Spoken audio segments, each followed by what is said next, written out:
I had about gave up on these lows, but looks like somebody drew some money and put some money into it, so we'll give them one more try.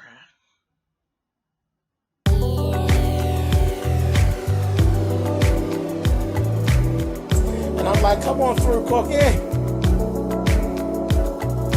Come on up on my soapbox. That's basically it. Let's talk about drag in all its forms.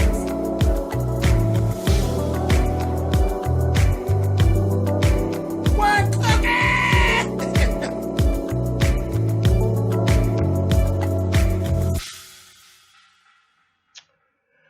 Okay, y'all. Thanks for clicking on the video. Yeah, my voice is all. Anyway, we're going to get through this. Hollywood Divas, Season 3, Episode 1. Okay. So, like I said, I had actually given up on these chicks here. Last season, I literally stopped watching, and then I went back in at the reunion and started rewatching them again. Started watching. His reunion pieces was good, but the show itself was just shit. But like I said, it looks like somebody put some money into it. The production is much better. Just the overall of the show, the whole way that it looks good. It looks good, so I'll give you that, Carlos King. Let's just go through. First thing we actually see Lisa Wu, and she's talking to this girl, Tammy Reed, who is a blogger. Tammy and Lisa are friends. They've been friends for a while. The whole situation is that CJ, which is Lisa's last child, the youngest boy, the one that she actually has by Ed Hartwell. Ed Hartwell has actually married Keisha Knight Pulliam, Rudy Huxtable from The Cosby Show. Lisa didn't find out until 8-year-old CJ told her. And her feelings were real. She said her feelings about it because it just was kind of, she talked about even them getting together was shady because she introduced Ed to Keisha. Whatever. I mean, as she stated, her and Keisha Knight Pulliam weren't really friends. Like they knew each other just from being at industry events and stuff like that. So they weren't friends, I guess. Guess she didn't really owe you anything, honey, and Ed's cute. You believe it was what it was. There's some reason why you didn't want Ed, and you divorced Ed. Now that bitch got to deal with it, so fuck it, who cares? So that's that. And I was laughing at Tammy saying, the reason why I've been had stuff on Ed, but I didn't print it because you and I are friends. I was like, okay, whatever. Moving on. Golden is having a housewarming. So she is the housewarming. Now we got Malika. I don't know if you all remember Malika. Malika is a twin. She actually used to be she hangs with the Kardashians. Because we see her later on in the show. Her and Kourtney Kardashian have a whole scene together.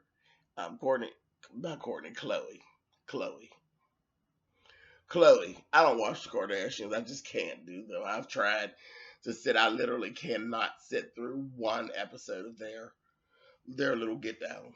I can't. Anyhow, they had a little thing, and Chloe was very much given very much of, why am I here? Girl, be glad we're friends because I would never be on the show. It was giving that kind of feel. But so you have her and Golden seem to be pretty good friends or whatever. Paula was literally not invited to the housewarming, which was hilarious to me. But you know what went on between Paula and Golden. It was kind of ugly, so she's like, she ain't invited. Lisa came. Countess came. Countess actually looks great. She does. She's been working out, and her body looks great. Now, I'm going to have to say, I don't know where Countess is getting these wigs. Mm-mm. Mm-mm. Previous seasons, bitch, your hair was together.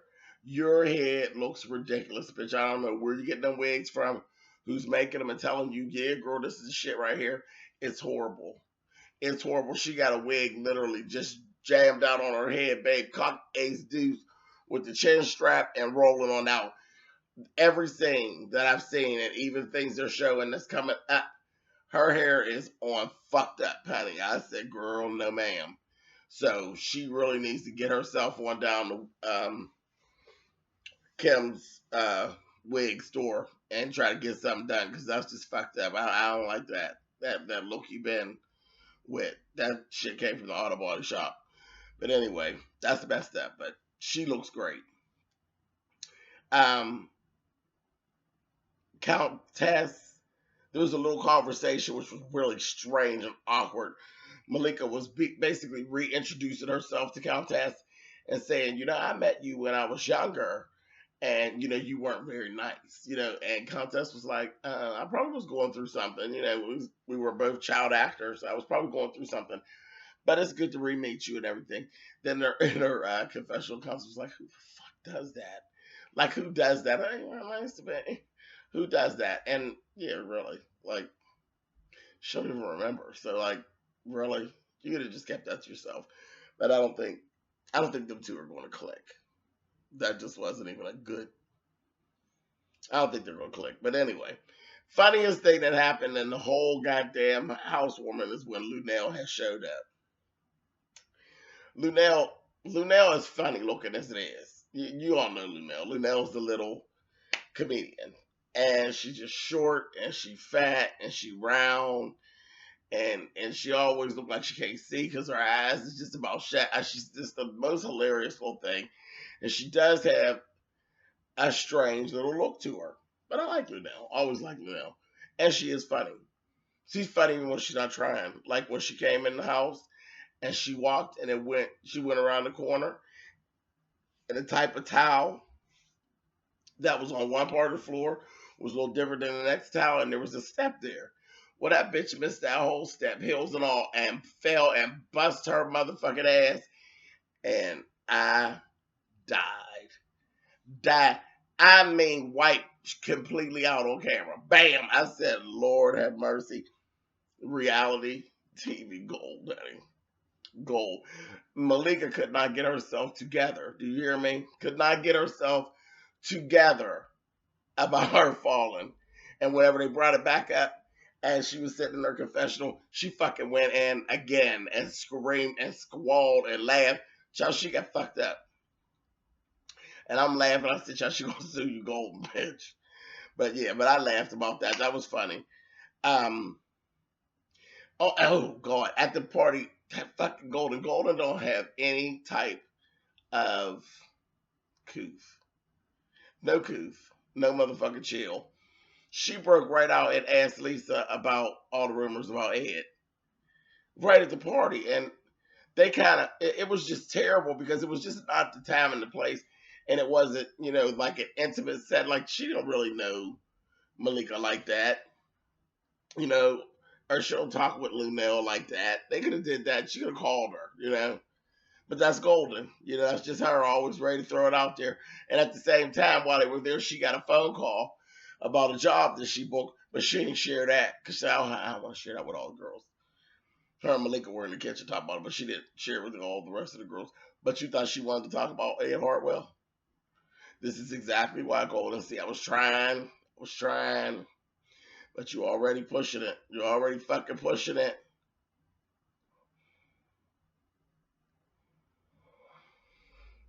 Okay.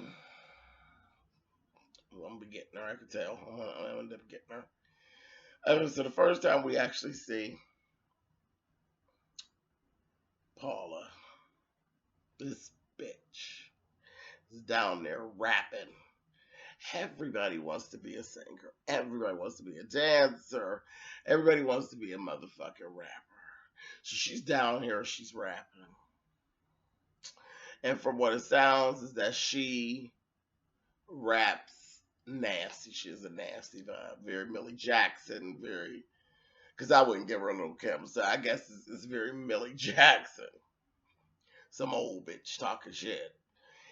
And you're doing it in a sundress. Just ridiculous. She's just, her whole aesthetic is just ridiculous. And who is doing her Jerry curl? Because this bitch done broke out in season 3 with a Jerry curl. When I looked at her, I said, "Oh, girl, your Jerry is so very, honey. Who the fuck is doing that?" Straight up Jerry curl. I said, "Oh, God, girl. Girl, get it, honey. Her Jerry is so very. It's just horrible. This just drawn up. Later in the scene, you see her in the scene, the motherfucker drawn up in the backward, then dried out. Horrible. Horrible. I said, girl, that's what you must have just got it done, girl. It ain't got the moisture build up yet. Hot mess. So I got her. She's laughing. I'm laughing at her.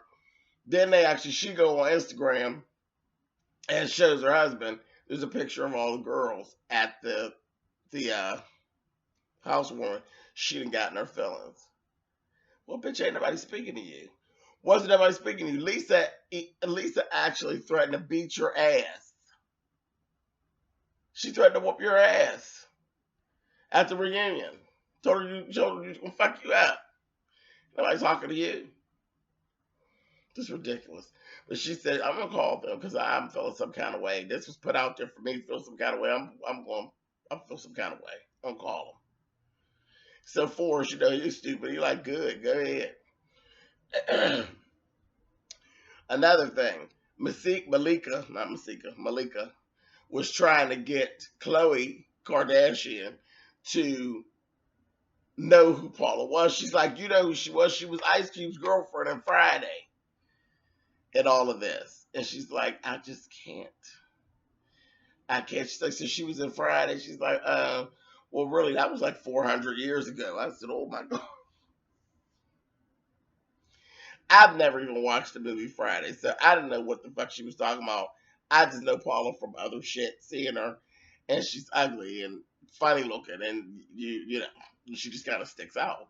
But whatever. But I never watched Friday, so I understood Chloe. Next, we see Lisa sit down with Paula. Child, they sitting there. Again, I'm looking at that Jerry curl, honey. Lisa come in. Lisa was like, I don't know whether to hug you or punch you in the face. I was like, oh, God. So they go to talking. Paula doing her normal. You can't even get a word in edgewise. She's talking real crazy. She's talking in circles. Lisa can't get a word in. And they flip it back and forth from the present to the confessional. And Lisa's just like, what is she talking about? I mean, everything's turned around.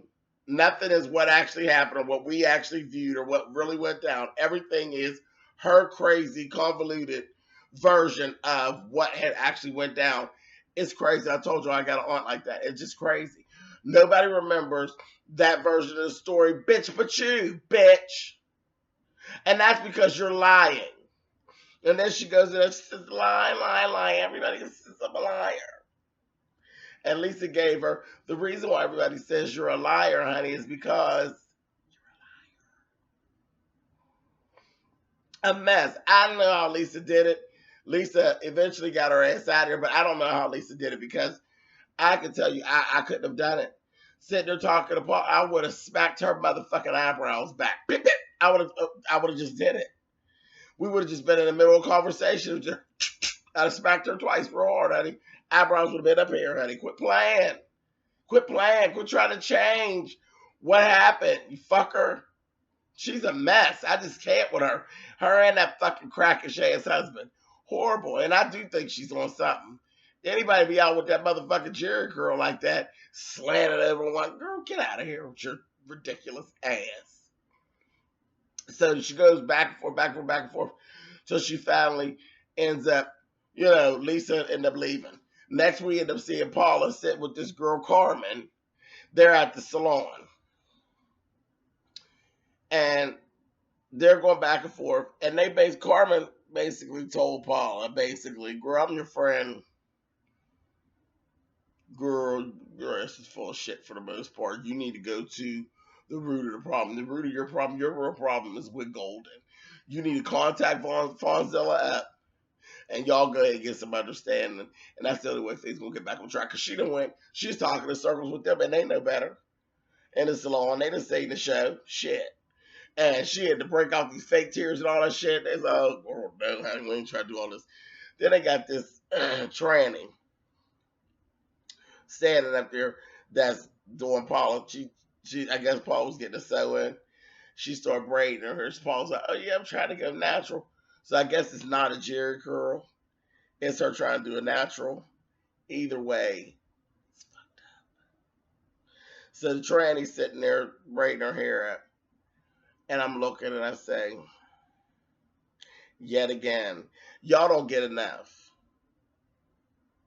Y'all don't get enough. Let me tell y'all something. I know some motherfucking beautiful trannies. Okay? Beautiful. Absolutely beautiful. And completely unclockable trannies. Why is it that y'all always go grab whatever? And the tranny, whoever she is, she ain't done nothing to me. But you knew exactly what she was. They put her in there because you knew what she was. You know, she got too much makeup on. She too gruff. She wasn't, she wasn't the epitome of a tranny. She was more the epitome of a drag queen. Only difference is she got 10 pounds of titties sitting up there, so we know that she's pre-op something. But when she started talking, child, and that's the other thing, she didn't have she's not polished.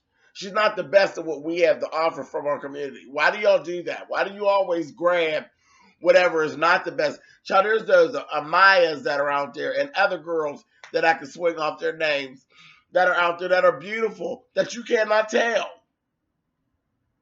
You can't tell. They're trannies. We know they're trannies, but their voice ain't deep like your uncles at a cookout and shit. Because that's what the bitch sound like. We'll accept them from a drag queen. But from a tranny, no, I ain't expecting her to sound like your Uncle Joe working the grill.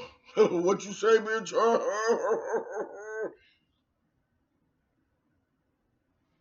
Y'all gonna stop that shit. And I fault you with that, Carlos, you motherfucker. Because you, and I'm sure you know a bunch of the girls too, you motherfucker.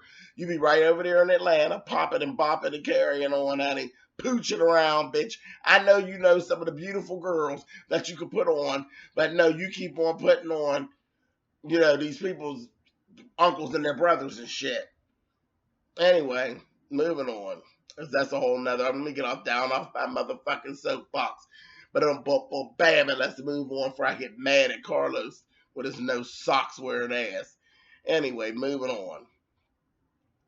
Last thing we see is Paula and Golden. They end up meeting up at a dog park, and it literally, Paula went right to the dog park and started trying to do the same thing she was doing as usual, per Paula.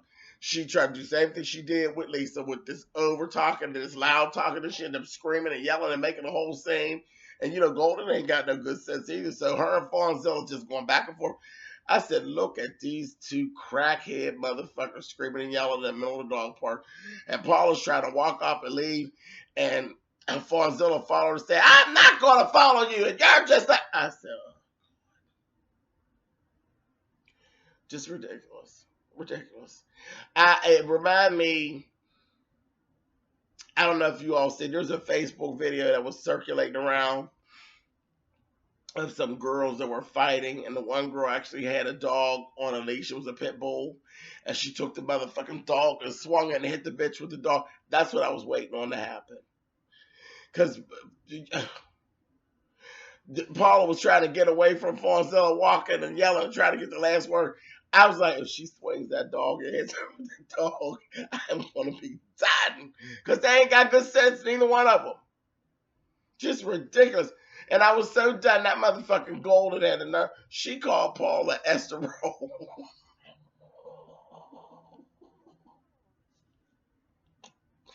Bitch, you are out of order. You talk about Esther Roll. I'm done. I am done. Anyway, this shit is back. For nothing else, I will be here for laughs. Call her extra wrong, child. Anyway, and I will see you guys next week. Thumbs up, thumbs up. You know what that shit all goes. I goes down. I gotta go. All right, I'll talk to you guys later. Bye.